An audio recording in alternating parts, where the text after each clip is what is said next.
সংস্কারের যৌক্তিক দাবি পূরণ হওয়ায় বৈষম্য বিরোধী ছাত্র আন্দোলনের সব কর্মসূচি প্রত্যাহার, 6 সমন্বয়কারীর ভিডিও বার্তা। আন্দোলনে সহিংসতার বলি হয়ে হাসপাতালে কাতরাচ্ছে শতাধিক রোগী, দ্রুত চিকিৎসা না করালে পঙ্গু হওয়ার শঙ্কা, দুশ্চিন্তায় অভিভাবক। সাম্প্রতিক ঘটনা অর্থনীতির জন্য বড় ধাক্কা, পরিস্থিতি উত্তরণে সুষ্ঠু ব্যবস্থাপনার মাধ্যমে অর্থের প্রবাহ বাড়ানোর তাগিদ সংশ্লিষ্টদের। ভুয়া সার্টিফিকেট বানিয়ে চিকিৎসা দেন পাবনার সুমন, রেজিস্ট্রেশন নবায়ন করতে এসে বিএমডিসির কাছে ধরা, পুলিশের সোপর্দ। এবং গাজা ইসরায়েলি হামলায় একদিনে প্রাণ গেল আরও ৬৬ ফিলিস্তিনির, ক্যাম্প ছাড়ার নির্দেশে নিরাপদ আশ্রয়ের খোঁজে বহু মানুষ।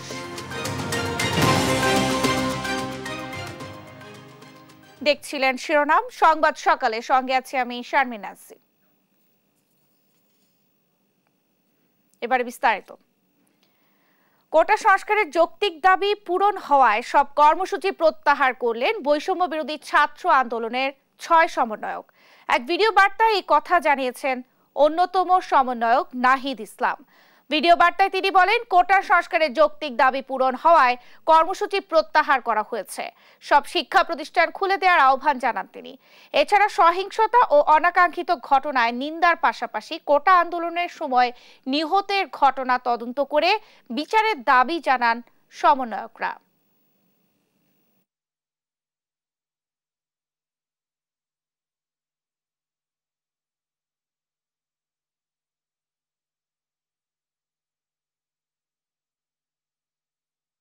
সংস্কার আন্দোলন ও তার প্রেক্ষিতে উদ্ভূত পরিস্থিতিতে অনেকে অপ্রত্যাশিতভাবে আহত এবং নিহত হয়েছে।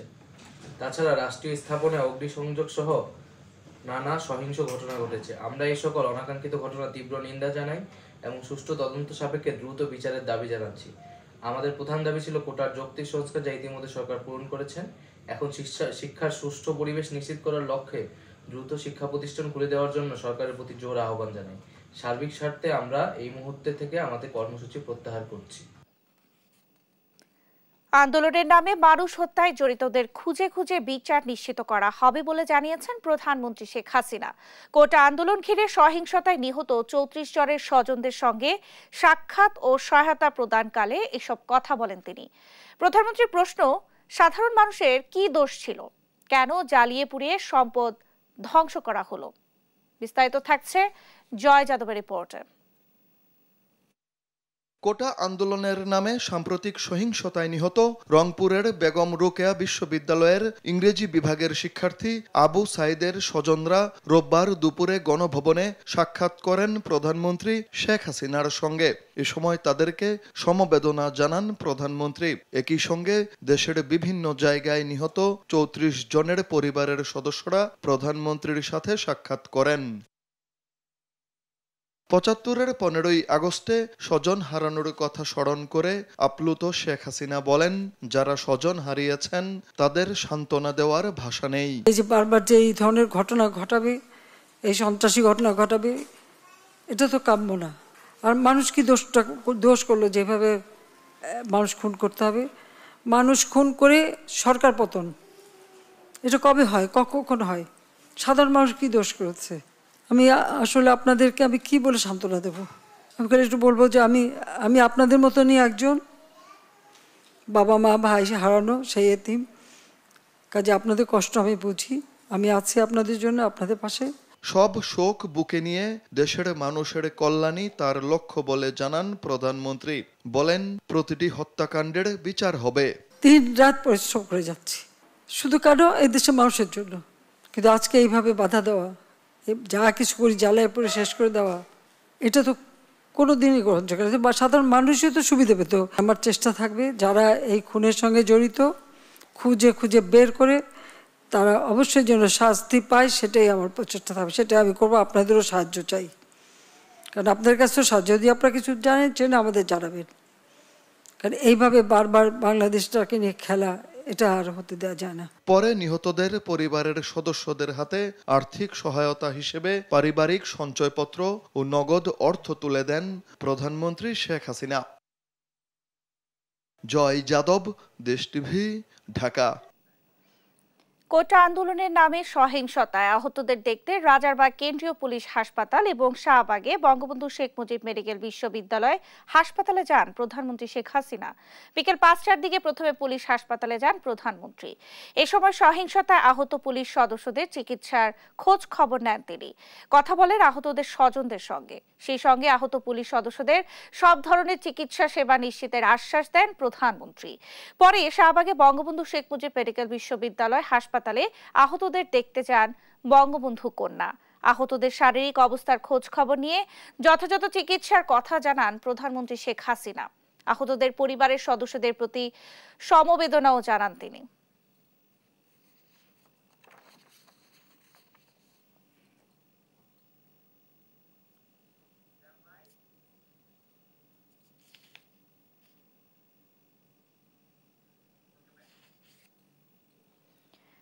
কোটা আন্দোলন ঘিরে সহিংসতায় ১৪৭ জন নিহত হয়েছে। সরকারিভাবে প্রথমবার সহিংসতায় মৃত্যুর এ তথ্য দেন স্বরাষ্ট্রমন্ত্রী। জানান এই সংখ্যা আরও বাড়তে পারে। ৫ সমন্বয়ককে গ্রেফতার করা হয়নি জানিয়ে তিনি বলেন, পরিস্থিতি সাপেক্ষে তাদের ছেড়ে দেওয়ার বিষয়ে সিদ্ধান্ত হবে। নূপুর মাহমুদের রিপোর্ট। কোটা বিরোধী আন্দোলনকে ঘিরে সাম্প্রতিক সহিংসতায় ব্যাপক প্রাণহানির ঘটনা ঘটে। বিভিন্ন মাধ্যমে প্রাণহানির সংখ্যা নিয়ে চলে বিতর্ক। কোটা বিরোধী আন্দোলনের সমন্বয়কারীদের দেয়া তালিকায় এই সংখ্যা ২২৬ জন। এমন বিতর্কের মধ্যে প্রাণহানির সংখ্যা নিয়ে মুখ খুললেন স্বরাষ্ট্রমন্ত্রী। জানালেন, বিভিন্ন রিপোর্ট ও হাসপাতালের তথ্য অনুযায়ী নিহত হয়েছেন ১৪৭ জন। তবে আরও বাড়তে পারে এই মৃত্যুর সংখ্যা। ১৪৭ জন এখন পর্যন্ত আমাদের হিসাবে রয়েছে, তাই তো? মৃত্যুর সংবাদ আমাদের কাছে আছে। আমরা আরও যাচাই বাছাই করছি। আমরা যদি আরও দু একজনের খবর পাই আমরা এটা ইনক্লুড করব। এখন পর্যন্ত আমাদের কাছে যা আছে সেইগুলোর একটা পরিসংখ্যান আপনাদেরকে আমরা আজকে এখন দেব। স্বরাষ্ট্রমন্ত্রী জানান, কোটা সংস্কার আন্দোলনের ৫ সমন্বয়কারীকে গ্রেফতার করা হয়নি। পরিস্থিতির সাপেক্ষে তাদের ছেড়ে দেওয়া হবে কিনা সেই সিদ্ধান্ত জানানো হবে। আমরা তাদেরকে এখনো অ্যারেস্ট করিনি। আমাদের হেফাজতে আছে। আমরা শীঘ্রই চিন্তা করছি যে তাদের যদি এই রিস্কটা মুক্ত হয়ে যায় তাহলে আমরা ছেড়ে দিতে পারবো কিনা সেটা আমরা হিসাব নিকাশ করছি। পুলিশ যদি মনে করে যে তাদের রিস্ক ফ্রি, তখনই তাদের ছেড়ে দেওয়া হবে। আন্দোলনকে সামাল দিতে কেন সেনাবাহিনীকে মাঠে নামানো হলো আবারও দিলেন সে ব্যাখ্যা। কথা বলেন গণগ্রেফতারের বিষয়েও। বলেন, গোয়েন্দাদের দেয়া তালিকার ভিত্তিতে ভিডিও ফুটেজ দেখে গ্রেফতার করা হচ্ছে। দায়িত্বটা তো কেউ নিতে হবে। নূপুর মাহমুদ, দেশ টিভি, ঢাকা। নিরাপত্তার স্বার্থে কোটা আন্দোলনের ৫ সমন্বয়ককে ডিবি হেফাজতে নেওয়া হয়েছে বলে জানিয়েছেন ঢাকা মহানগর পুলিশের অতিরিক্ত পুলিশ কমিশনার হারুনুর রশিদ। আন্দোলনকারীদের সঙ্গে কারা কারা যোগাযোগের চেষ্টা করেছে, হেফাজতে থাকা সমন্বয়কারীরা তাদের নাম ও ফোন নাম্বার দিয়েছে বলেও জানান ডিবি প্রধান। এদিকে মেট্রো রেল স্টেশনে হামলার ঘটনায় ৪ জনকে গ্রেফতার করেছে ডিবি। বিস্তারিত শাহাদাত নিশাদের রিপোর্টে। গেল শুক্রবার রাতে বৈষম্য বিরোধী ছাত্র আন্দোলনের ৩ সমন্বয়ক নাহিদ ইসলাম, আসিফ মাহমুদ এবং আবু বাকের মজুমদারকে হেফাজতে নেয় ডিবি। এর পরদিন আরও ২ সমন্বয়ক সারজিস আলম ও হাসনাত আবদুল্লাহকেও ডিবি হেফাজতে নেওয়া হয়। তবে ঘটনাকে স্বাভাবিকভাবে নেয়নি সংগঠনটি ও তাদের পরিবার। শনিবার তাদের সঙ্গে দেখা করতে ডিবি কার্যালয়ে গিয়েও ফিরে যায় বিশ্ববিদ্যালয় শিক্ষক নেটওয়ার্কের ১২ সদস্যের প্রতিনিধি দল। বিষয়টি নিয়ে মুখ খুললেন ডিবি প্রধান হারুনুর রশিদ। রোববার দুপুরে তিনি সাংবাদিকদের জানান, নিরাপত্তার স্বার্থে ৫ সমন্বয়ককে হেফাজতে নেওয়া হয়েছে। আর এটা কেন আপনারা হয়তো বলতে পারেন যে শুধু তাদের ক্ষেত্রে কেন, আপনারা জানেন এই লোকগুলিকে ঘিরেই, এই কোমলমতি শিক্ষার্থীদেরকে ঘিরেই কিন্তু একটি অসাধু চক্র জামাত বিএনপি, যারা তাদের সুযোগকে অনুপ্রবেশ করে তারা ঢাকা শহরকে, তারা একটা গণতান্ত্রিক সরকারকে তারা পতন ঘটাতে চেয়েছিল। ঠিক কতদিন তাদের হেফাজতে রাখা হবে সে বিষয়টিও স্পষ্ট করেন তিনি। ওটা আমরা তাদের সাথে কথা বলবো, তার পরিবারের সাথে কথা বলবো। এই আন্দোলনের মধ্যে কারা কারা আপনাদের সাথে যোগাযোগ করেছিল, কারা কারা আপনাদের কাছে আপনাদেরকে বিভিন্নভাবে উস্কানি দিয়েছিল, এটা আমরা জানতে চেয়েছি। তারা কিছু নাম্বারও আমাদের বলেছে, নামও দিয়েছে। এ সময় সমন্বয়কদের পরিবারকে দুশ্চিন্তা না করারও আহ্বান জানান ডিবি প্রধান। এদিকে মিরপুর 10 ও কাজীপাড়া মেট্রো রেল স্টেশনে হামলা, ভাঙচুর ও অগ্নিসংযোগের ঘটনায় ছাত্রদলের যুগ্ম সাধারণ সম্পাদক আবু হান্নান তালুকদার সহ 4 জনকে গ্রেপ্তার করেছে ডিবির সাইবার ক্রাইম দক্ষিণ বিভাগ। ডিবির প্রধান জানান, বিএনপি নেতা সুলতান সালাউদ্দিন টুকু সাইফুল ইসলাম নীরবের নির্দেশনায় মেট্রো স্টেশনে আগুন দেওয়ার কথা স্বীকার করেছে হান্নান ও তার সহযোগীরা। তাকে আমরা গ্রেপ্তার করার পরে তিনি নিজেই বলেছেন মিরপুরে 10 নম্বরে ছিল এবং তিনি তার যে 2 নেতা এবং তার যে ঊর্ধ্বতন যে নেতৃবৃন্দ রয়েছে সুলতান সালাউদ্দিন টুকু, সাইফুল ইসলাম নীরব এবং এদের প্রেরণায় সহযোগিতায় এদের কাছ থেকে তারা এগুলি নিয়ে তারা এই জায়গাগুলিতে তারা আগুন লাগিয়েছে। কোটা আন্দোলন ঘিরে নাশকতার পরিকল্পনা অস্ত্রদাতাদেরও আইনের আওতায় আনা হবে বলে জানান ডিবির প্রধান। তারা মূলত শাহাদাত নিশাদ, দেশ টিভি, ঢাকা। কোটা আন্দোলন ঘিরে সহিংসতায় গুলিবিদ্ধ হয়েছে শিশুসহ অসংখ্য নিরীহ মানুষও। শরীর থেকে এখনো বুলেট বের করতে পারেনি অনেকেই। দ্রুত হাসপাতালে না যাওয়ায় অঙ্গ কেটে ফেলার ঘটনাও ঘটেছে। চিকিৎসকরা জানান, চেষ্টার কমতি রাখছেন না তারা। এম এ আজিমের রিপোর্ট, ক্যামেরায় ছিলেন সজীব রহমান।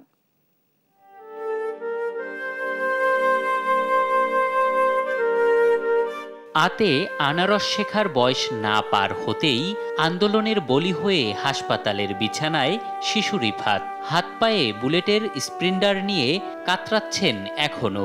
জীবনের দীপ্ত আলো জ্বলে ওঠার আগেই যেন নিভু নিভু করছে এখন।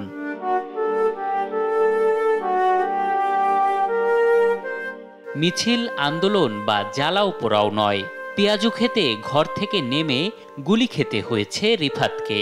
ছোট ছোট পেঁয়াজু বেচে ওই জায়গাটা দেখি দোকান বন্ধ, দেখি সবাই দৌড়াইতেছে, আমিও জোরে হাঁটা শুরু করছি। এবার গুলি মারছে পায়, আমি ওই জায়গা পড়ে গেছি গা। বুলেট দ্রুত বের করতে না পারলে দুরন্ত শৈশব হারিয়ে পঙ্গুত্বকে বরণ করতে হবে জীবন জুড়ে। তাই দুশ্চিন্তায় অভিভাবকরা। হাতেও লাগছে, হাতের অবস্থা অনেক খারাপ, পায়ের বেশি। এই পায়ে ঢুকে হেই পেতে বাইরে গেছে গা, হাড় আড়ে ধরে গেছে গা। হাতের অবস্থা খারাপ, হাতের ভিতরে এখনো গুলি আছে, বের করা হয় না এখনো। শুধু রিফাতই নয়, রাজধানীর পঙ্গু হাসপাতালে এমন শতাধিক রোগীর দেখা মেলে। ইতোমধ্যে অনেকের হাত পা কেটে ফেলতে হয়েছে, কেউ আছে এখনো বুলেট বিদ্ধ হয়ে। গান শুটের আওয়াজ আর কিছু ছেলেপেলে এদিকে আসতেছিল, মানে অপোজিটে আমাদের উল্টা সাইডে। দেন আমি ভয়ে আমার বাসার দিকে যাচ্ছিলাম, তখন হঠাৎ করে একটা গুলি আমার পায়ে আসে। আমার একটু মনে আছে আমি ব্যথায় এক জায়গায় বসছি। এখন তো অবস্থা খুব খারাপ, ভবিষ্যৎ তখন খুব অন্ধকার। কীভাবে চলবো না জানতে পারি নাই, কেমনে চলমু, কি করমু, চাকরিটাও গেছে, চলে গেছে। ছিঁড়ে যাওয়া ভেইনগুলো দ্রুত সংযোগ না করলে সুস্থ হওয়ার সম্ভাবনা কমে আসবে বলে জানান হাসপাতাল পরিচালক। সেই গুলির জন্য তাদেরকে সফট টিস্যু বলি, যেটাকে মাংস, চামড়া, এগুলো থেতলে গেছে, ছিঁড়ে গেছে এবং এর সাথে ফ্র্যাকচারও আছে, হাড় ভেঙে গেছে। তো এটাকে আমরা ওপেন ফ্র্যাকচার বলি। তো এই ওপেন ফ্র্যাকচার ছিল, কখনো কখনো তার কোনো হাড় ভাঙে নাই, কিন্তু তার রক্তনালী ছিঁড়ে গেছে। তো রক্তনালী যখন ছেড়ে যায়, এটাকে আমাদের এই রক্তনালী বিশেষজ্ঞদের মাধ্যমে আমরা জোড়া দেওয়ার চেষ্টা করি। তো এটা যদি খুব দ্রুত 1 ঘন্টার ভিতরে হলে ভালো, নাহলে 5-6 ঘন্টা হলে সন্দেহজনক হয়ে যায়। দ্রুত হাসপাতালে না আসায় এ পর্যন্ত 6 জনের অঙ্গ কেটে ফেলতে হয়েছে বলেও জানান তিনি। কেউ হারিয়েছেন হাত, কেউ বা পা। কারো স্বার্থে প্রতিবন্ধকতা তৈরির চেষ্টা যেন প্রতিবন্ধী করে ফেলেছে শত জীবনকে। দাবি আদায় আর আন্দোলন যেন আর কারো জীবনে এমন পরিণতি না আনে, এমনটাই প্রত্যাশা সবার। এম এ আজিম, দেশ টিভি, ঢাকা। কোটা সংস্কার আন্দোলন ঘিরে সহিংসতা, ইন্টারনেট বিভ্রাট ও কারফিউর কারণে কার্যত অচল হয়ে পড়ে অর্থনীতি। বুধবার থেকে সীমিতভাবে অফিস কার্যক্রমের পাশাপাশি ব্যবসা ও শিল্প উৎপাদন শুরু হয়। তবে সাম্প্রতিক ঘটনা সংকটে থাকা অর্থনীতির জন্য বড় ধাক্কা বলে মনে করেন সংশ্লিষ্টরা। পরিস্থিতি উত্তরণে সুষ্ঠু ব্যবস্থাপনার মাধ্যমে অর্থের প্রবাহ বাড়ানোর তাগিদ দিয়েছেন তারা। ইফতেখার রেজা রিপোর্ট। উচ্চ মূল্যস্ফীতি, রপ্তানি কমে যাওয়া ও ডলার সংকটের কারণে কয়েক দশকের মধ্যে সবচেয়ে কঠিন চ্যালেঞ্জ মোকাবিলা করছে দেশের অর্থনীতি। এমন পরিস্থিতিতে কোটা আন্দোলন ঘিরে সহিংসতায় পোশাক ও শিল্প কারখানা ও দোকানপাট বন্ধ হয়ে যায়। পরিস্থিতি নিয়ন্ত্রণে কারফিউ জারি সহ ইন্টারনেট সংযোগ বন্ধ করে দেয় সরকার। গবেষণায় উঠে এসেছে, টানা 5 দিনের অস্থিরতায় দেশের অর্থনীতি প্রতিদিন প্রায় $1 বিলিয়ন হারিয়েছে। এমন পরিস্থিতিতে অর্থনৈতিক সংকটকে আরও ঘনীভূত করবে বলে মনে করেন সিটিজেন্স ব্যাংকের ব্যবস্থাপনা পরিচালক। অর্থনীতি যখন একটা নেক্সট ট্র্যাজেক্টরিতে যাচ্ছে গ্রোথ, সেই সময় এই সমস্ত বাধা বিপত্তি আমাদেরকে আমরা পিছিয়ে চলে যাচ্ছি। একটা চ্যালেঞ্জ আছেই, আরেকটা হলো এই আবার ইনস্টিটিউশনগুলো ওভারঅল ইকোনমির উপরে অস্থিরতা সৃষ্টি করে। কারণ যে কোনো আনস্টেবল, আপনি যদি পলিটিক্যাল সিচুয়েশন বা সোশ্যাল আনরেস্ট হয়, সেটা ইকোনমিক অ্যাক্টিভিটিসের উপরে মাল্টিপ্লায়ার ইম্প্যাক্ট পড়ে। দেশের এমন পরিস্থিতির প্রভাব পড়েছে আমদানি, রপ্তানি ও রেমিটেন্স প্রবাহেও। এমন অবস্থায় হুন্ডি বন্ধ করে ব্যাংকিং চ্যানেলে টাকার প্রবাহ ধরে রাখা জরুরি বলে মত তার। ট্রেড বেসড মানি লন্ডারিং, এটা একটা বিরাট একটা দায়ী, কারণ টাকা তো অনেক পাচার হয়ে গেছে, তাহলে হুন্ডির জন্ম হলো কী করে? আমরা চাচ্ছি যে সবসময় সরকারও চায়, আমরাও যারা ব্যাংকার আমরাও চাই যে ফর্মাল চ্যানেলে টাকাটা আসুক। দেশের আর্থিক খাত শক্তিশালী করতে সুশাসন ও স্বচ্ছতা জরুরি বলে মনে করেন তিনি। কিছু কিছু ইস্যুজ আছে সেটা পলিটিক্যালি নেবেন এবং সেটা ইকোনমির সাথে আমাদের অ্যালাইনমেন্ট করেই করতে হবে। রাজনৈতিক সিদ্ধান্ত ইকোনমিক সিদ্ধান্তের উপরে অনেক ইম্প্যাক্ট পড়ে। সবচেয়ে বড় কথা আমি বলবো সব জায়গায় গভর্নেন্সের জায়গাটা, ট্রান্সপারেন্সির জায়গাটায় ফোকাস করতে হবে, মানুষের কনফিডেন্সটা ফিরিয়ে আনতে হবে। আর্থিক খাতের সংকটে বিশ্বস্ত আমানতদার হয়ে গ্রাহকদের পাশে থাকার অঙ্গীকার করেন সিটিজেন্স ব্যাংকের ব্যবস্থাপনা পরিচালক। ইফতেখার রেজা, দেশ টিভি, ঢাকা। 5 বছর চিকিৎসার নামে প্রতারণার পর অবশেষে ধরা পড়লেন পাবনার চাটমোহরের এক ভুয়া চিকিৎসক। যুক্তরাষ্ট্রে অবস্থানরত এক চিকিৎসকের বিএমডিসির রেজিস্ট্রেশন নম্বর ব্যবহার করে ভুয়া সার্টিফিকেট বানিয়ে প্রতারণা করে আসছিলেন সুমন রানা নামে ওই ব্যক্তি। রেজিস্ট্রেশন নবায়ন করতে এসে ধরা পড়ে বিএমডিসির কাছে। পরে পুলিশের হাতে তুলে দেন বিএমডিসির কর্মকর্তারা। হাসান মাহমুদের রিপোর্টে বিস্তারিত। পাবনার চাটমোহরের সুমন রানা যুক্তরাষ্ট্রের অবস্থানরত চিকিৎসক ডাক্তার মোহাম্মদ সুমনের বিএমডিসি রেজিস্ট্রেশন ব্যবহার করে চিকিৎসা দিয়ে আসছিলেন স্থানীয় মডার্ন ডায়াগনস্টিক সেন্টারে।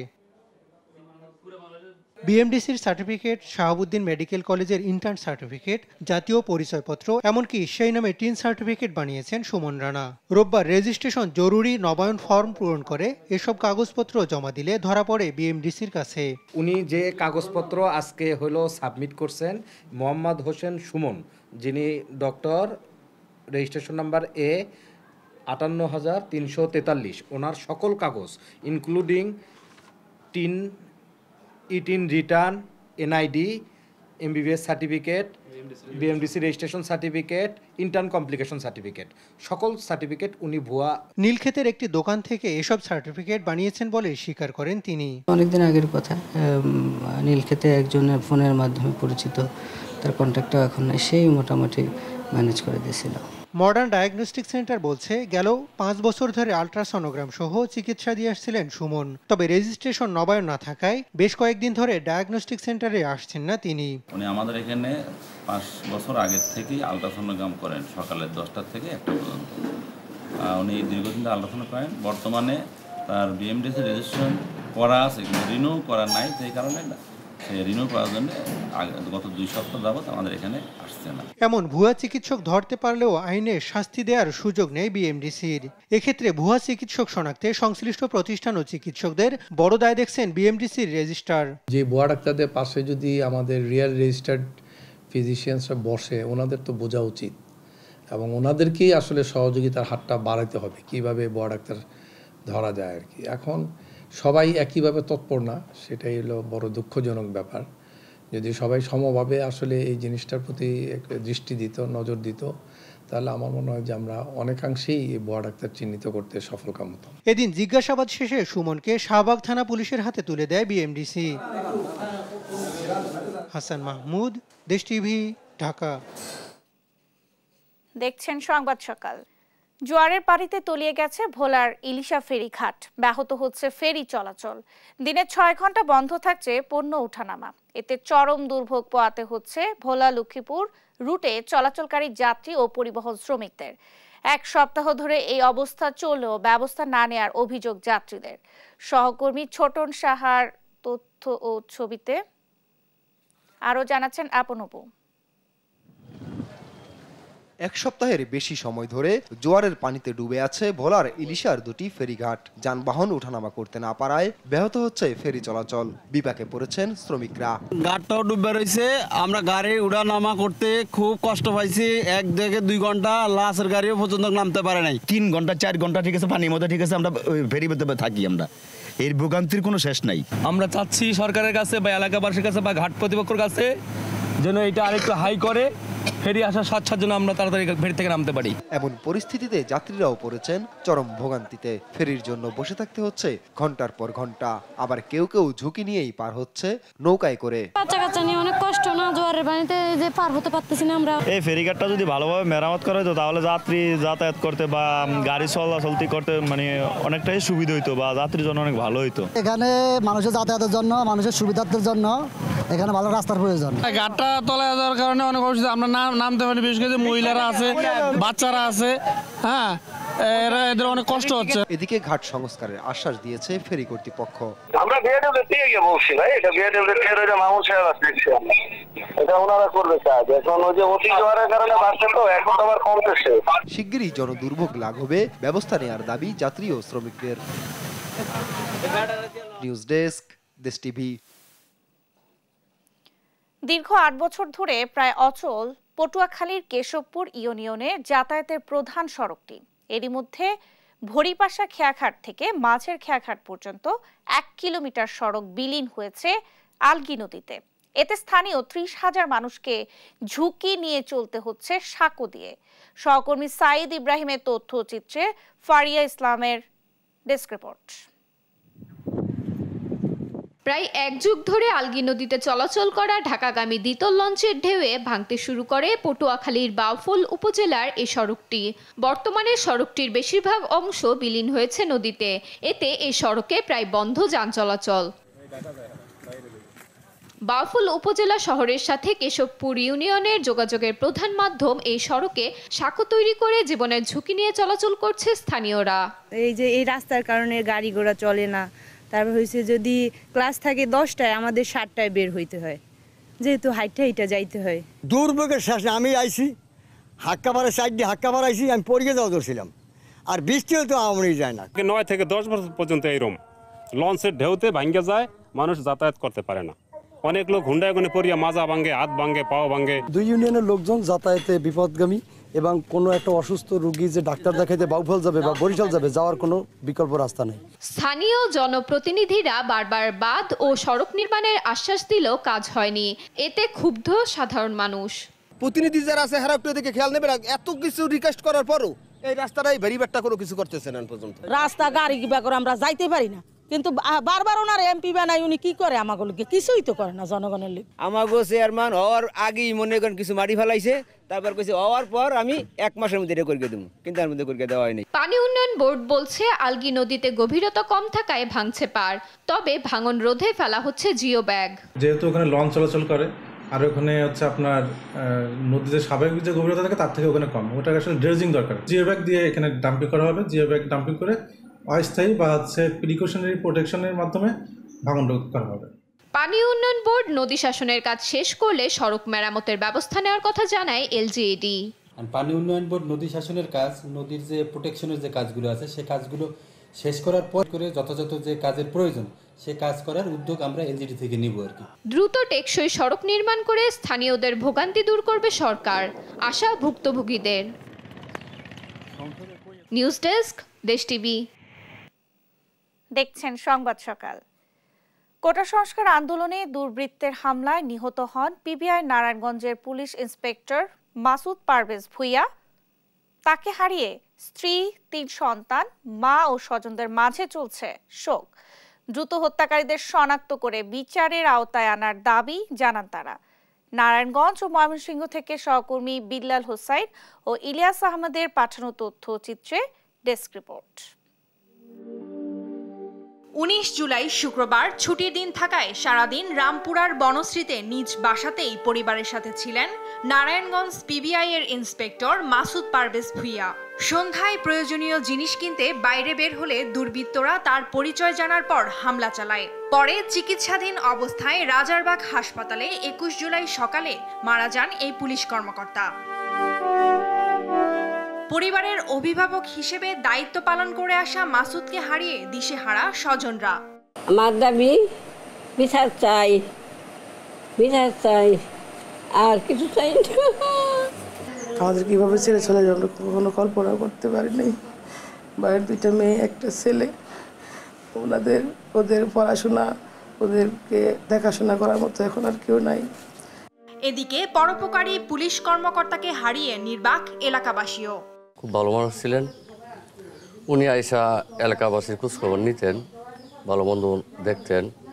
নিহতের পরিবারকে সহযোগিতা করার আশ্বাস দেন পিবিআই নারায়ণগঞ্জের পুলিশ কর্মকর্তারা। আমরা সহকর্মী হিসাবে আমরা আমাদের সবচেয়ে ভালো একটা মনের মানুষ এবং ভালো একটা পুলিশ অফিসারকে হারিয়েছি। এ কারণে আমাদের পুলিশ সুপার স্যার সহ আমরা যারা সহকর্মী আছি সবাই আমরা মর্মাহত। মাসুদ স্যারে যারা হত্যা করছে তাদের শনাক্ত করে তাদের প্রয়োজনীয় আইনের আওতায় এনে এবং বিচার কার্যকরী ব্যবস্থা গ্রহণ করতে আমরা সবাই জোর দাবি জানাচ্ছি। আমাদের পুলিশ ডিপার্টমেন্ট থেকে, পুলিশ হেডকোয়ার্টার্স থেকে যে আমাদের যে নিয়ম আছে সেই নিয়ম অনুসারে যা যা সহযোগিতা পাওয়ার সেগুলি সে অবশ্যই পাবে। এটা তো হায়ার অথরিটি বা পুলিশ হেডকোয়ার্টার্সের মন্ত্রণালয়ের তাদের সিদ্ধান্ত অনুসারে এগুলো ডিসিশন নেওয়া হবে পরবর্তীতে। এদিকে দুষ্কৃতিকারীদের হামলায় 3 পুলিশ সদস্য সহ এক আনসার সদস্য নিহতের কথা জানান স্বরাষ্ট্রমন্ত্রী। 3 জন পুলিশ, একজন আনসার শাহাদাত বরণ করেছেন, একজন পুলিশ মৃত্যু মুখে। আমাদের এক পুলিশ সদস্যকে মেরে তারপর তাকে ঝুলিয়ে রেখেছেন। 21 জুলাই ময়মনসিংহে পারিবারিক কবরস্থানে দাফন করা হয় মাসুদ পারভেজ ভুইয়াকে। নিউজ ডেস্ক, দেশ টিভি।